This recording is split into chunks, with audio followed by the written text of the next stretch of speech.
लक्ष्मी के साथ सागर किनारे रहता था। वो रोजाना अपनी नाव में बैठकर सागर में मछलियाँ पकड़ने जाया करता था।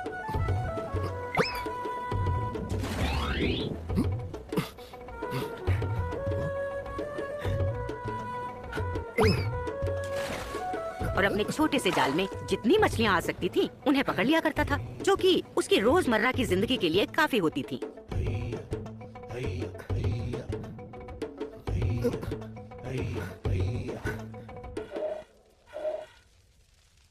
पूरा दिन काम किए जाओ, बस नाम की ही लक्ष्मी हूँ मैं। हालत तो राक्षसी जैसी हो गई है मेरी। अरे आ गए मछली पकड़ के, आ जाओ, ठूस लो जो बनाया है। क्या हुआ मेरी लक्ष्मी रानी, क्यों इतने गुस्से में रहती हो हमेशा? बस नाम की ही लक्ष्मी हूँ मैं, हालत तो राक्षसी जैसी हो गई है मेरी।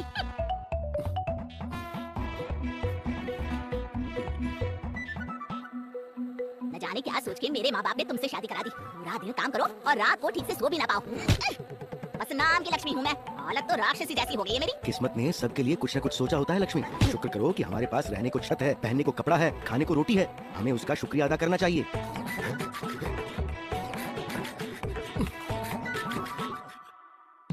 सुनते हो, चूल्हा जलाने के लिए लकड़ियाँ भी खत्म हो गई है। शाम को वापस आते हुए लकड़ियाँ ले आना, भूल मत जाना, नहीं तो भूखे ही सोना पड़ेगा।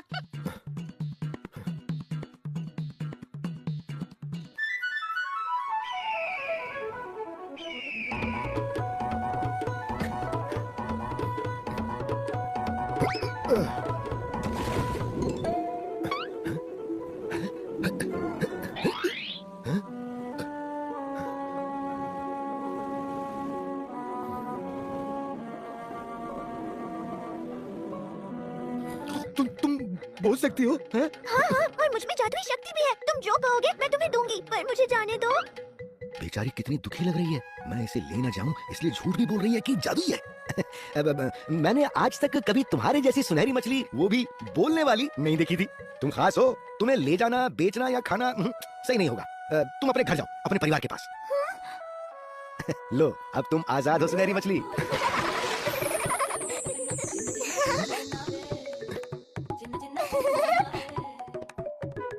मुझे जीवन दान देने के लिए धन्यवाद मछली वाले। मैं तुम्हारा उपकार कभी नहीं भूलूंगी। मुझे बताओ, अगर तुम्हारी कोई इच्छा हो तो मैं उसे तुरंत पूरा कर दूंगी।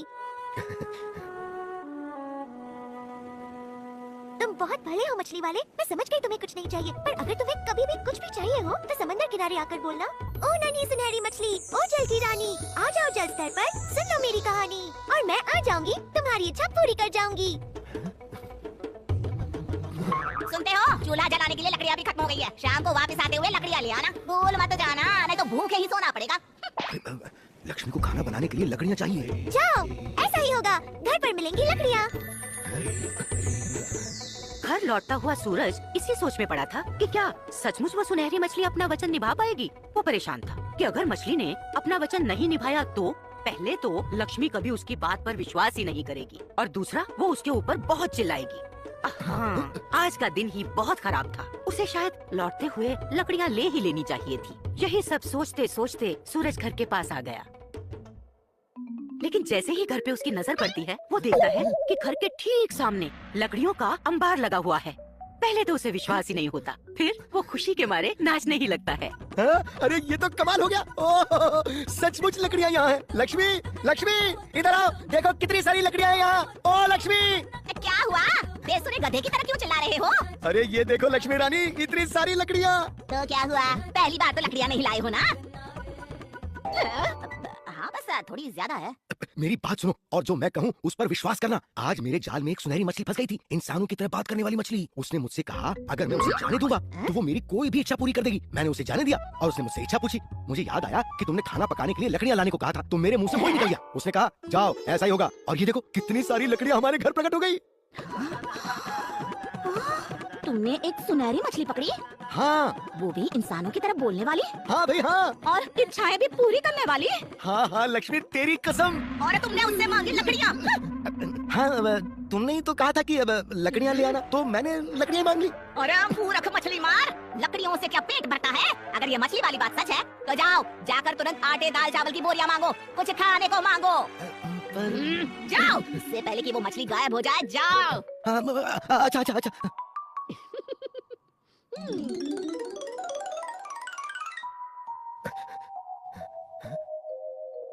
क्या कहा था मछली ने? वहाँ, ओ नन्ही सुनहरी मछली और जल की रानी, आ जाओ जल स्तर पर, सुन लो मेरी कहानी।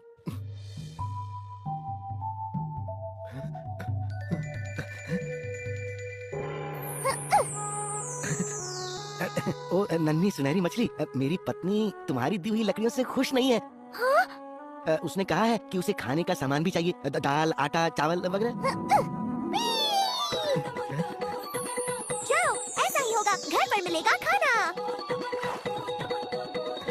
सूरज जल्दी जल्दी घर पहुंचा और उसने देखा कि उसका घर अनाज की बोरियों से भरा पड़ा है। वो अनाज महीनों के लिए काफी था। अब उसकी पत्नी लक्ष्मी भी बहुत खुश थी। अब घर में शांति थी, लेकिन सिर्फ कुछ दिनों के लिए। और एक दिन लक्ष्मी को पास के गांव से अपनी दोस्त के घर दावत का बुलावा आ गया। अरे ये साड़ी तो देखो कितनी पुरानी हो गई है, कितनी खराब दिखती है। मेरी सहेलियां हंसेंगी मुझ पर। हाँ, ये लक्ष्मी हूँ मैं। हालत तो राक्षसी जैसी हो गई है मेरी। आटे चावल की बोरियों से क्या होगा? अब उनको पहन के तो नहीं घुमा जा सकता ना। सुनो, उस सुनहरी मछली के पास जाओ और कुछ ढंग के कपड़े मांग लाओ। अरे क्या बात करती हो? अब कहाँ मिलेगी वो मुझे? क्यों? उसने ही तो कहा था ना कि जब भी कोई इच्छा हो तो आके मांग लेना। तुम जाके कोशिश तो करो। अब तेल ही लगाते रहोगे या जाओगे भी? बस नाम की ही लक्ष्मी हूँ मैं। हालत तो राक्षसी जैसी हो गई है मेरी। अच्छा बाबा, जाता हूँ। अब तुमसे कोई बहस कर सकता है क्या?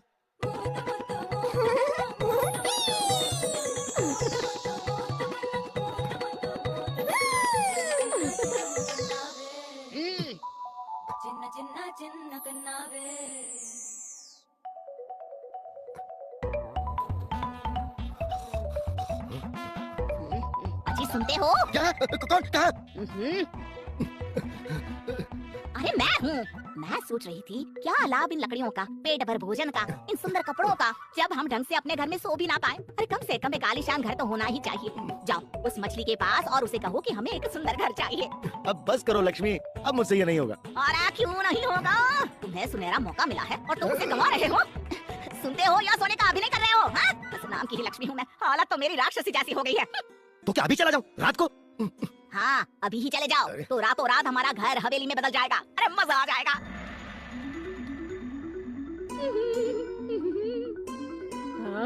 वैसे सुंदर तो मैं बहुत हूँ, पर लगती क्यों नहीं हूँ?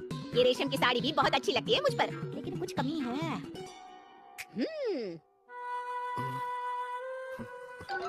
अरे उदास क्यों बैठे हो?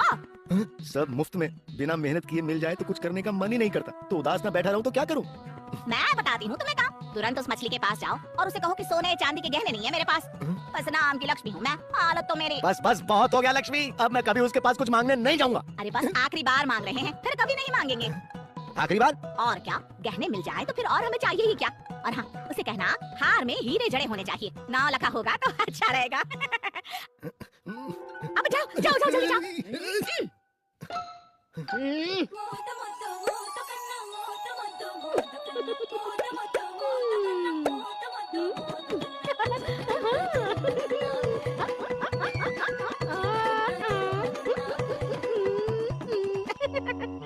लक्ष्मी, इतनी सुंदर भी ना लगो, शीशा टूट जाएगा। कौन है?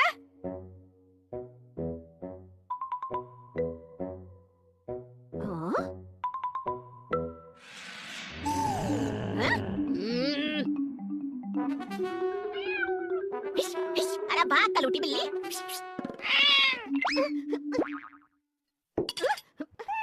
अजी सुनते हो? अब क्या है? अब तो सब कुछ है तुम्हारे पास, अब क्या चाहिए तुम्हें? तुम्हारे पास दिमाग है या नहीं? इतने अमीर हो गए हैं, इतना सोना है, घर में कीमती चीजें हैं। अगर किसी चोर या डाकू ने लूट लिया तो सब चला जाएगा और हम फिर से गरीब हो जाएंगे। अरे बस नाम की लक्ष्मी हूँ मैं, हालत तो मेरी। नहीं, अब तो मैं सेठानी हो गई हूँ। तो अब क्या करें? मैं बताती हूँ। तुम उस मछली के पास जाओ और उसे कहो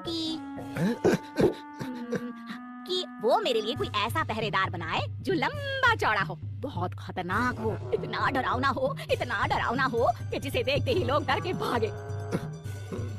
उसकी वजह से कोई मेरे घर के आसपास आने की और चोरी करने की हिम्मत भी ना करे।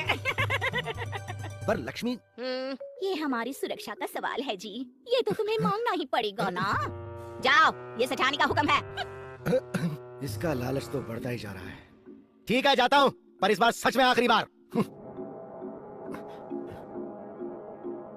सूरज लक्ष्मी का ये नाट्य रूप देखकर चौंक गया था। अब बेचारा क्या करता? वो सुनहरी मछली के पास पहुंच गया और उसे फिर से पुकारा। ओ नन्ही सुनहरी मछली, ओ जल की रानी, आ जाओ जल स्तर पर, सुन लो मेरी कहानी।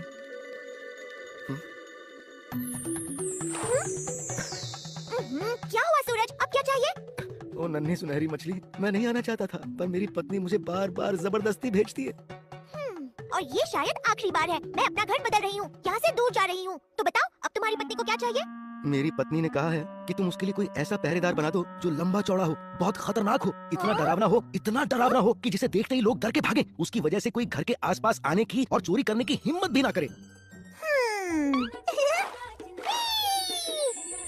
जाओ, ऐसा ही होगा।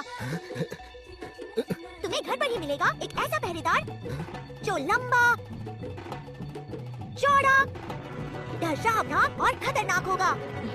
मुझे अजीब सा क्यों लग रहा है?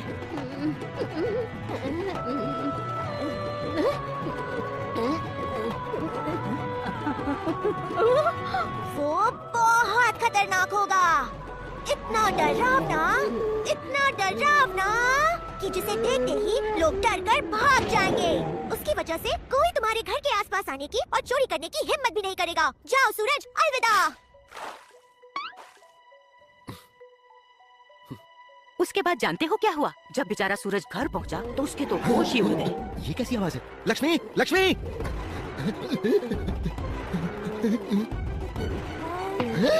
घर के सामने एक भयावह बड़े बड़े बालों वाली राक्षसी खड़ी थी। लंबी चौड़ी, लंबे लंबे दांत और नाखूनों वाली। उसके सर पर 2 सींग भी थे।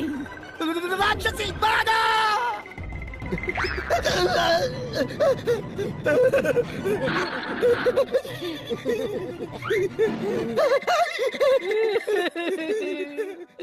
अजय सुनते हो?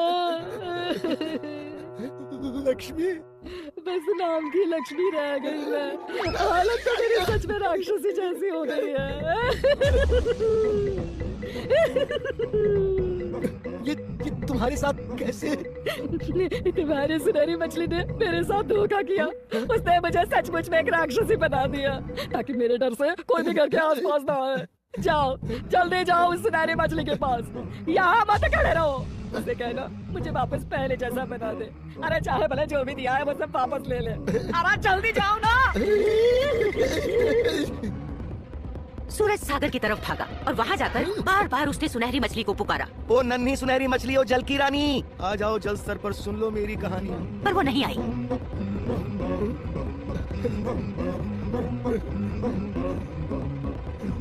उसके बाद उस सुनहरी मछली और सूरज को किसी ने नहीं देखा। गांव के लोग अब उस घर के आसपास भी नहीं भटकते थे क्योंकि वहाँ खतरनाक राक्षसी जो रहती थी, एक धनवान लालची राक्षसी जिसका कोई दोस्त नहीं था। थी ना मजेदार कहानी? तो बताओ इस कहानी से क्या सीखने को मिलता है? बिल्कुल सही। लालच भाई रमेश और सुरेश दोनों में था गधे और घोड़े का सा अंतर। माँ, तैयार हो गए तुम दोनों? आज खेत के लिए नहर काटना मत भूलना और खेत से लौटने बाद सुबू काका को ये भुट्टे बेच आना। बेटा सुरेश जरा हाथ देना। रमेश, वो क्या है ना, पीठ में थोड़ा दर्द हो रहा है। अच्छा रहने दो, मैं उठाता हूँ। दोनों मिलजुल के काम करना और हाँ, झगड़ा बिल्कुल मत करना। जी माँ।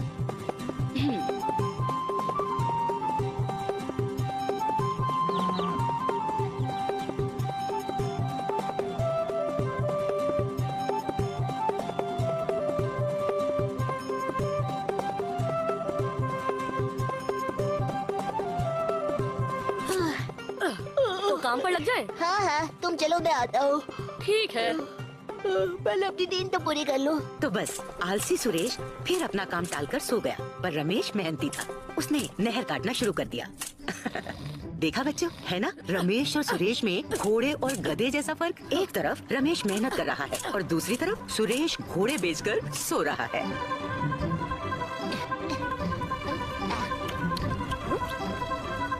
तुमने मेरा भुट्टा क्यों नहीं बुना? हाँ? अपना काम खुद किया करो, मुझ पर हुक्म मत चलाओ। अच्छा, तुम्हारे हिस्से की खुदाई भी मैंने की है सुरेश। क्योंकि मैंने कहा था खुदाई करने के लिए। तुम बहुत बड़े कामचोर, आलसी और मतलबी हो। सुधर जाओ। और तुम बहुत बड़े पेटू। मुझे पेटू कहा? हाँ? छोड़ दे मुझे। अगर भुट्टे वक्त पर दुकानदार को नहीं मिले तो माँ बहुत नाराज होगी और उसकी वजह तुम होगे। रमेश और सुरेश बाजार के लिए रवाना हो गए।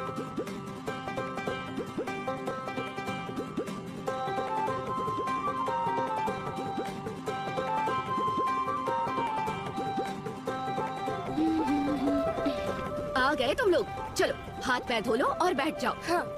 पहले आपको पैसे तो दे दे माँ। ये लो तुम दोनों के लिए। अरे वाह, अब मैं अपनी साइकिल खरीद पाऊंगा।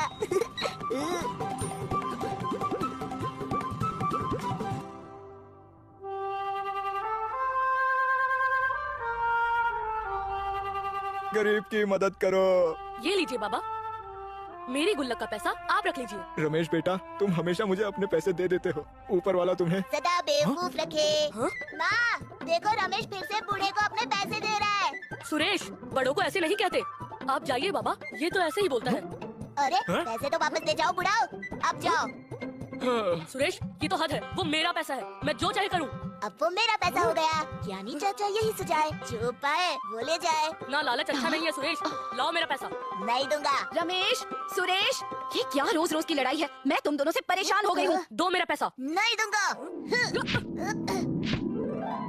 सुरेश, रमेश, मैं कहते कहते बूढ़ी हो गई, पर तुम दोनों को कौन समझाए? देखो रमेश भैया, तुम अपनी ताकत का ज्यादा फायदा मत उठाओ, ठीक है? पर तुम तो अपनी अकल का कुछ फायदा उठाओ सुरेश। मैंने कितनी बार तुम्हें कहा है कि ज्यादा लालच अच्छा नहीं। तुम अगर प्यार से कहते तो मैं अपना पैसा तुम्हें यूं ही दे देता। वो तो मेरा ही है, तुम क्या दोगे? ज्ञानी चाचा यही सुझाए, जो पाए वो ले जाए।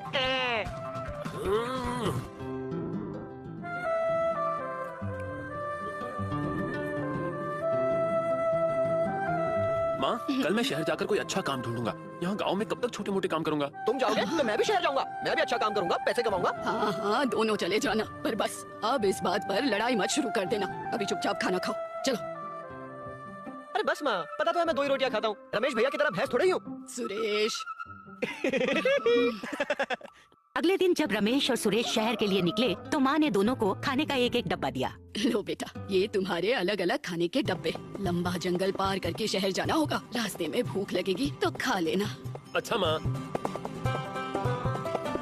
और लड़ाई मत करना।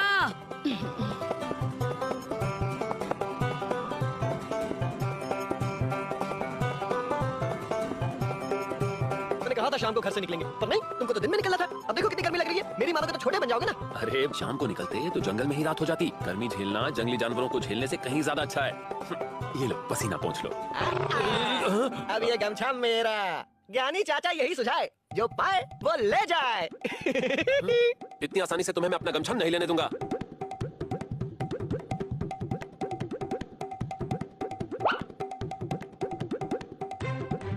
मेरा गमछा छोड़ दो सुरेश। नहीं, ये मेरा गमछा है। कुछ भी हो जाए मैं इसे नहीं छोड़ूंगा।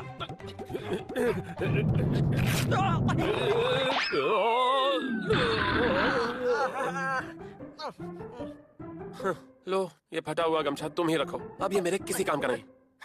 एक तो मेरा गमछा फाड़ दिया और अब ऊपर से महान बनने की कोशिश कर रहे हो। अच्छा बाबा ठीक है, अब चले वरना यहीं रात हो जाएगी। आधे रास्ते तो आ गए, यहाँ रुक के थोड़ा आराम कर लेते हैं, तब तक धूप भी कम हो जाएगी। हाँ, बड़े जोर की भूख भी लग रही है। अरे वाह, पहली बार तुमने मेरी किसी बात पर हाँ कहा है, क्या बात है। चलो हाथ धो के आते हैं, फिर खाएंगे। हाँ हाँ भाई हाँ। अरे फिर से हाँ। अब चलो भी। सच में ऐसा पहली बार ही हुआ था कि रमेश सुरेश किसी बात पर लड़े नहीं। शायद दोनों को ही बहुत भूख लगी थी, इसीलिए।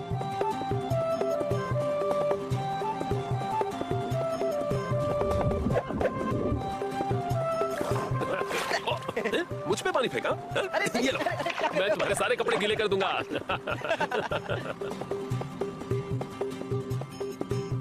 उसी वक्त नदी के दूसरी तरफ से धनीराम नाम का एक व्यापारी वहाँ से गुजर रहा था। बेचारा कड़कती धूप, भूख और प्यास से बहुत परेशान था। पर इस घने जंगल में खाना मिले तो कहाँ? मिले तो कहाँ मिले, लगता है मैं रास्ता भटक गया हूँ और भूख भी लगी है।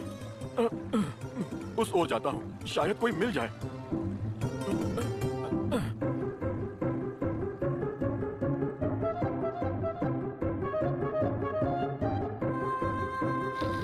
उस राही को भी खाने के लिए बुला ले, क्या पता उसने कुछ खाया होगा या नहीं। अरे नहीं नहीं, मैं अपना खाना किसी के साथ नहीं बांटूंगा। और दयालु राम, तुम ऐसा सोचना भी मत, वरना अभी फिर लड़ाई हो जाएगी हमारी, समझे? चलो चलो चलो, बहुत भूख लग रही है। अच्छा हुआ माँ ने हमें अलग अलग डब्बे दिए, वरना इस बात पर भी हमारी लड़ाई हो जाती है। ये ये क्या, मेरे डब्बे में तो सिर्फ 2 पराठे और तुम्हारे में 3। माँ ने सोचा होगा कि तुम 2 से ज्यादा कभी खाते ही नहीं, इसलिए तुम्हें 2 ही दिए। मैं 2 खा पाऊँ या नहीं, माँ को मुझे भी 3 पराठे देने चाहिए थे। नाराज मत हो सुरेश। नाराज मत हो, नाराज मत हो। हाँ, तुम तो ऐसे ही कहोगे ना। तुम्हें तो माँ ने 3 पराठे जो दिए हैं, तुम भैंस की तरह खाते हो, उसमें मेरी क्या गलती है? ओफो। हमेशा ऐसा ही होता है, माँ हमेशा भेदभाव करती है। देखो, ऐसी लड़ाई वाली बातें मत करो। तुम चाहो तो इसमें से आधा पराठा ले लो। बात आधे पराठे की। भाई, क्या आप मेरी मदद करेंगे? आपको खाने के समय परेशान करने के लिए माफी चाहता हूँ, पर शायद आप मेरी मदद कर सकें। हाँ, बताइए क्या परेशानी है? पर हम क्या ही आपकी मदद कर सकते हैं? आप तो खुद ही अपनी मदद करने के लायक लगते हैं। इन्हें बताने तो दो। मैं धनीराम, शहर का व्यापारी हूँ। मैं बहुत देर से यात्रा कर रहा हूँ, बीच में रास्ता भूल गया, तो अब मंजिल तक पहुँचने में बहुत वक्त लग रहा है। मेरा डील डॉल देख के तो आप समझ ही गए होंगे कि मुझे भूख बहुत लगती है। जो खाना लाया था वो तो पहले ही खत्म हो गया। देखो, हम तो अपना खाना आपको नहीं दे सकते, फिर हम क्या खाएंगे? तुम अपना खाना खाओ सुरेश, ठीक है? आप फिक्र मत कीजिए धनीराम जी, आप मेरे डिब्बे में से खा लीजिए। आइए। रमेश, अरे नहीं नहीं भाई साहब, मैं आपका खाना मुफ्त में नहीं मांग रहा। मेरे पास पैसे तो बहुत हैं, और इस जंगल में कहाँ से खाना खरीदा जाए यही सोच रहा था कि आप दिख गए। आपको खाना खरीदने की कोई जरूरत नहीं। अब आप आराम से मेरे साथ खाना खाइए। मुझे आपके साथ अपना खाना बांटकर खुशी होगी। अरे धनीराम जी पैसे देना चाह रहे हैं तो ले लेने चाहिए ना। देखिए, अगर आप मुझसे अपना खाना बांटेंगे तो मैं आपको उसका दाम जरूर दूंगा। आप इस बात के लिए तैयार होंगे तभी मैं आपके साथ खुशी से खा पाऊंगा, वरना भूखा ही चला जाऊंगा। अरे अरे धनीराम जी, ऐसे कैसे चले जाएंगे आप? मेहमान अगर भूखा चला जाए तो बहुत बड़ा पाप लगता है। चलिए कोई बात नहीं, अगर आप इतना जोर डाल ही रहे हैं तो हम आपसे पैसे जरूर लेंगे। आइए आइए, आप मेरे साथ बैठिए। अरे अरे, पर आप तो अपना खाना बांटना नहीं चाह रहे थे ना? क्यों नहीं बांटूंगा? हमें लोगों की मदद करनी चाहिए। आप इधर आइए, मेरे साथ बैठिए। आइए ना, आइए। सुरेश, आइए ना, बैठो। रुको। माफ करना। माफ कीजिएगा धनीराम जी, आप हम दोनों के साथ मिल बांट कर खाइए। तो फिर रमेश और सुरेश ने अपने अपने पराठों के 3-3 टुकड़े किए और धनीराम के साथ मिल बांट कर खाया। जब बहुत जोर की भूख लगी हो तो साधारण सा खाना भी 56 भोग लगता है ना? वाह, बहुत ही स्वादिष्ट खाना था। आपका बहुत बहुत धन्यवाद। आइए, मैं आपके हाथ धुलवा दूं। आपने अपना खाना मेरे साथ बांट के मेरी बड़ी मदद की। शहर जाकर अगर आपको किसी भी तरह की कोई भी जरूरत हो तो बेझिझक मेरे घर चले जाइएगा। किसी से भी धनीराम की हवेली पूछ लीजिएगा। मेरे परिवार वाले आपका बहुत ध्यान रखेंगे। अरे वो सब छोड़िए धनीराम जी, और हमारे पैसे निकालिए। हाँ हाँ, क्यों नहीं, माफ कीजिएगा। ये लीजिए आपका और ये आपका। अच्छा, अब मैं चलता हूँ, अभी बहुत लंबा सफर तय करना है। अलविदा। अलविदा धनीराम जी, अपना ख्याल रखिएगा। आप दोनों भी अपना ख्याल रखना। मैंने सब सुन लिया और सब देख भी लिया। नमस्ते श्रीमान, मैं तुम रमेश और ये तुम्हारा भाई सुरेश है ना? जी हाँ, माफ कीजिए, हमने आपको जगा दिया।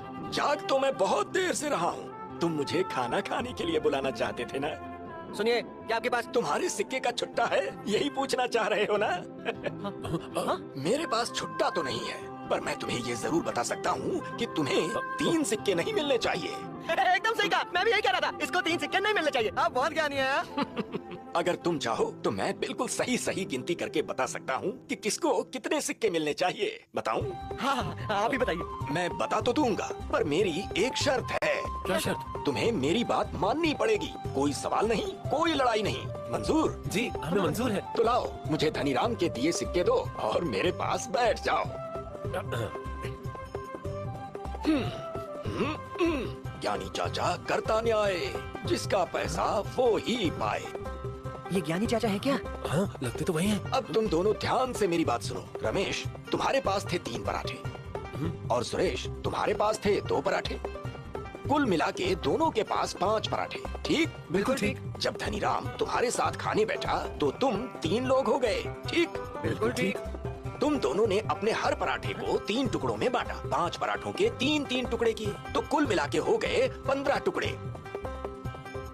ठीक? बिल्कुल ठीक। अब अगर 3 लोगों में 15 टुकड़े बराबर बराबर बांटने हो तो हर आदमी को कितने टुकड़े मिलने चाहिए? 5 टुकड़े। बिल्कुल ठीक। तो रमेश, तुम्हारे 3 पराठों के 9 टुकड़ों में से तुमने खुद खाए 5 टुकड़े और धनीराम को दिए 4 टुकड़े। ठीक? बिल्कुल ठीक। और सुरेश, तुम्हारे 2 पराठों के 6 टुकड़ों में से तुमने खुद खाए 5 टुकड़े और धनीराम को दिया सिर्फ 1।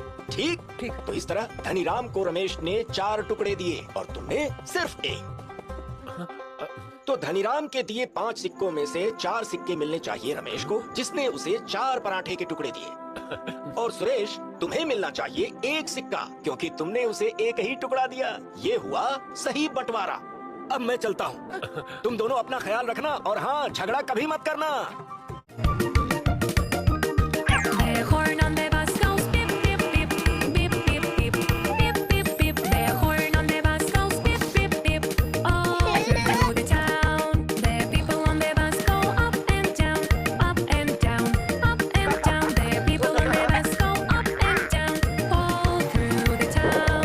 The wipers on the bus go swish swish swish, swish swish swish, swish swish swish. The wipers on the bus go swish swish swish, all through the town.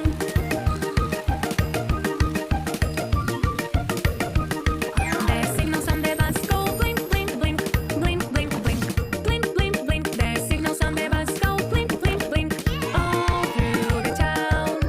Mommy on the bus says shh, shh, shh, shh, shh. Mommy on the bus says shh, shh, shh, all through the town.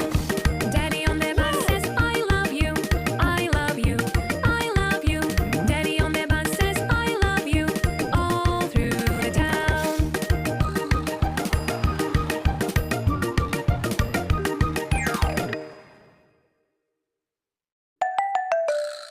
They were 10 in the bed, and the little one said, roll over, roll over. So they all rolled over, and one fell out.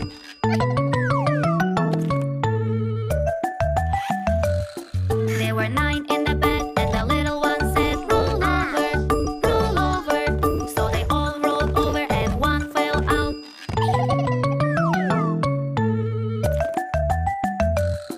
They were 8 in the bed, and the little one said, roll over, roll over. So they all rolled over, and one fell out.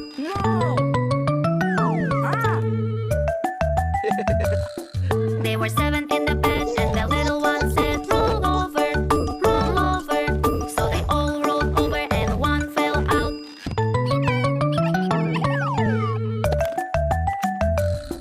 They were 6 in the bed, and the little one said, roll over, roll over. So they all rolled over, and one fell out.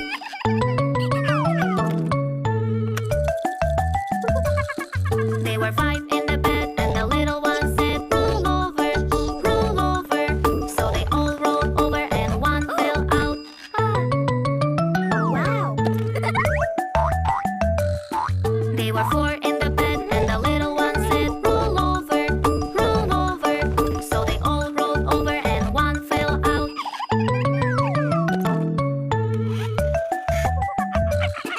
They were 3 in the bed, and the little one said, roll over, roll over. So they all rolled over, and one fell out.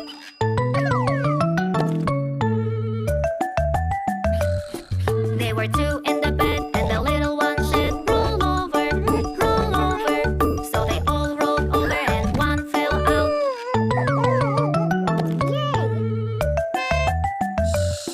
There was 1 in the bed, and the little one said, good night, good night.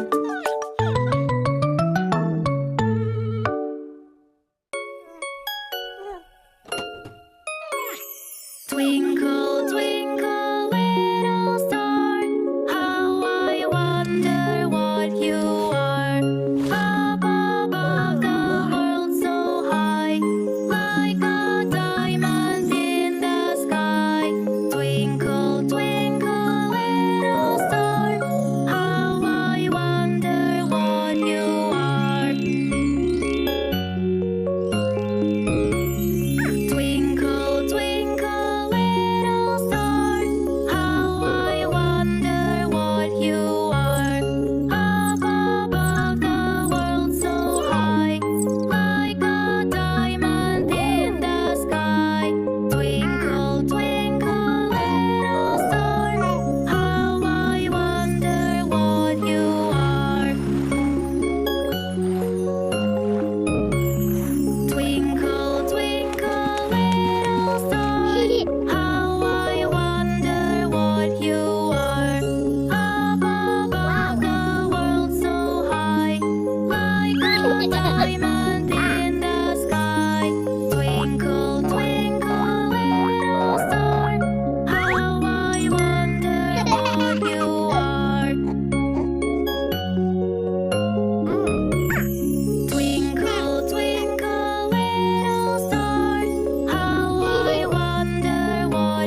The boys surprised, their voice sounds insane.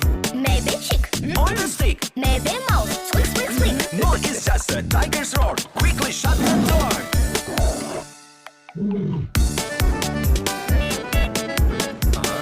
All MacDonald has a game. Find the animal's name.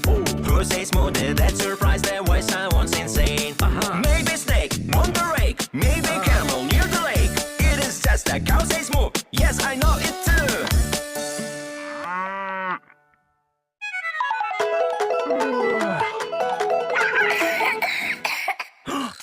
Alarm, alarm, rooster sick on the farm. Coming first aid vet, we will cure, don't be sad. On the farm, someone is calling alarm. Baby grandpa know the way to help the animals every day.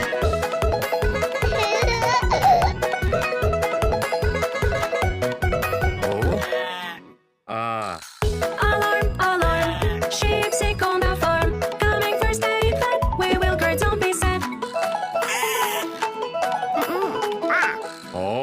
On the farm, someone is calling alarm. Baby grandpa know the way to help the animals every day.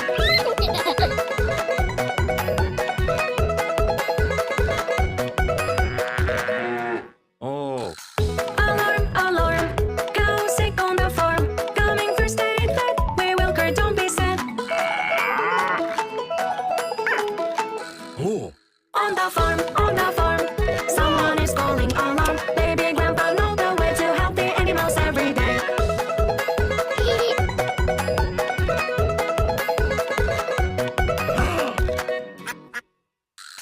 Alarm, alarm, dog sick on the farm. Coming first aid vet, we will cure, don't be sad. On the farm, someone is calling alarm. Baby grandpa know the way to help the animals every day.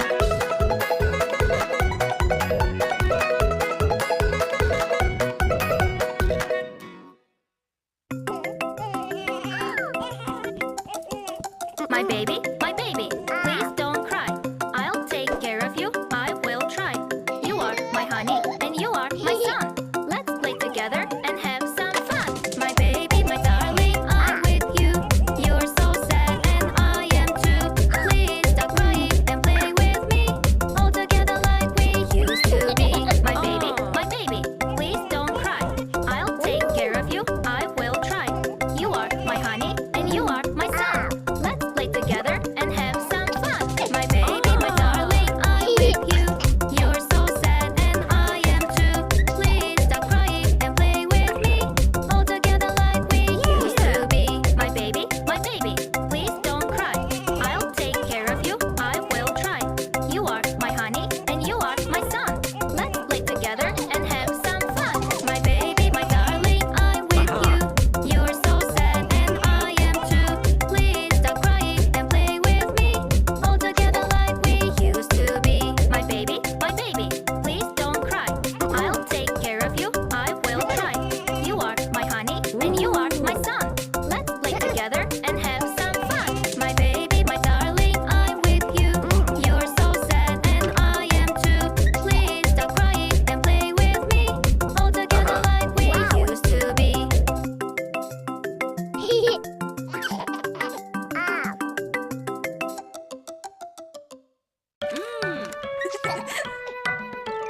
Hickory dickory dock, the mouse went up the clock.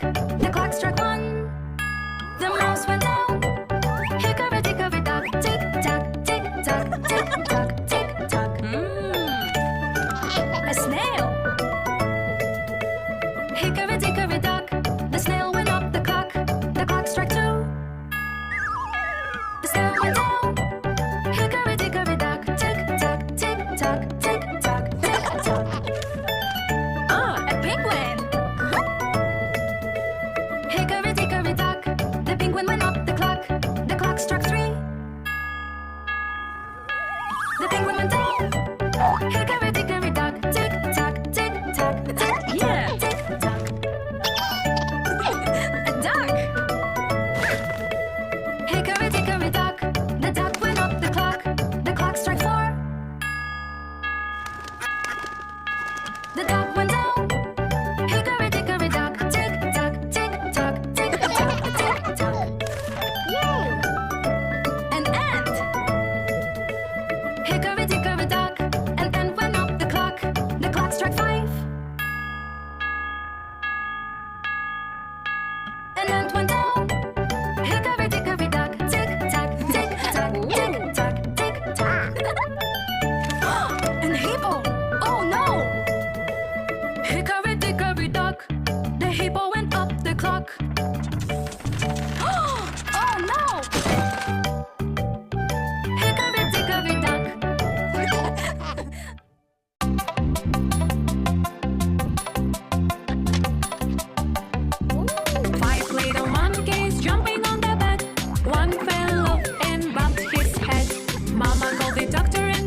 Hickory dickory dock, the chick went up the clock. The clock struck 1.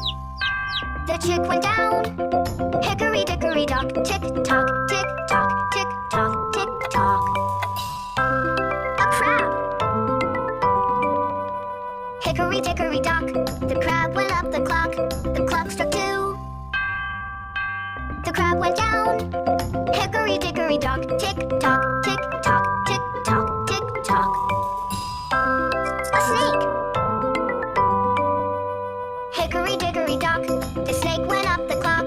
The clock struck 3. The snake went down. Hickory dickory dock, tick tock, tick tock, tick tock, tick tock. A sheep. Hickory dickory dock, the sheep went up the clock. The clock struck 4. The sheep went down. Hickory dickory dock, tick tock, tick tock, tick tock, tick tock. A tiger. Hickory dickory dock, the tiger went up the clock. The clock struck 5. The tiger went down. Hickory dickory dock, tick tock, tick tock, tick tock, tick tock. A camel, oh no! Hickory dickory dock, the camel went up the clock. Oh no! Hickory dickory dock.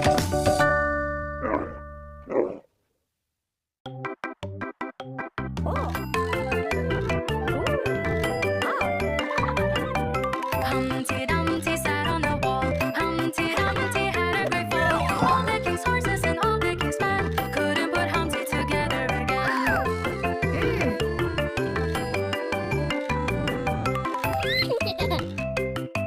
Humpty Dumpty sat on the wall.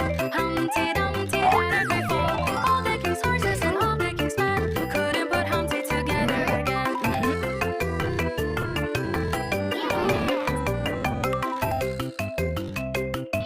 Humpty Dumpty sat on the wall. Humpty Dumpty had a great fall. All the king's horses and all the king's men couldn't put Humpty together again.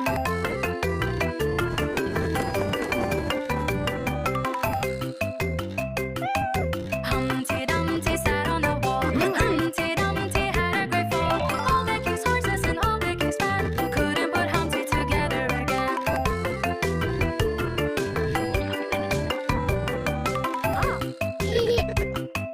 Humpty Dumpty now on the floor. Humpty Dumpty climbs no more. All the king's horses and all the children collecting candies together again.